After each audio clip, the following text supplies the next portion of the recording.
Pemirsa, pemerintah Kabupaten Aceh Singkil hingga saat ini tidak menemukan adanya kasus penyakit mulut dan kuku atau PMK pada hewan ternak di kabupaten tersebut. Meski demikian, Pemkab Aceh Singkil terus melakukan berbagai upaya untuk mencegah terjadinya penyebaran PMK. Berdasarkan data yang disampaikan oleh Dinas Pertanian, Hortikultura dan Peternakan Kabupaten Aceh Singkil, hingga saat ini belum ditemukan kasus PMK di kabupaten itu. Meski demikian, pihak dinas masih terus melakukan berbagai upaya pencegahan, seperti menggelar rapat, sosialisasi, memantau kandang-kandang ternak, hingga memberikan vitamin terhadap ternak.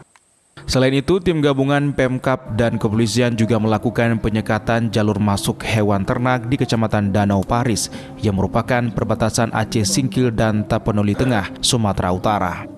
Kadis Pertanian, Hortikultura dan Peternakan Kabupaten Aceh Singkil, Kuatno, mengatakan pihaknya akan terus melakukan upaya pencegahan sehingga kasus PMK tidak terjadi di kabupaten itu. Kita untuk sementara jangan menerima ternak dulu yang kena daerah pandemi ini ya, kayak daerah Tamiang ataupun daerah dari perbatasan Sumatera sana. Itu kita wanti-wanti jangan kita terima dulu ternaknya. Karena kalau kita ternak takutnya menular.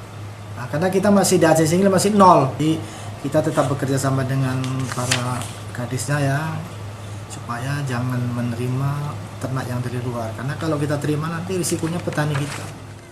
Kadis Pertanian dan Peternakan Aceh Singkil menghimbau agar peternak lebih memperhatikan hewan ternak dan segera menghubungi pihaknya jika menemukan gejala PMK.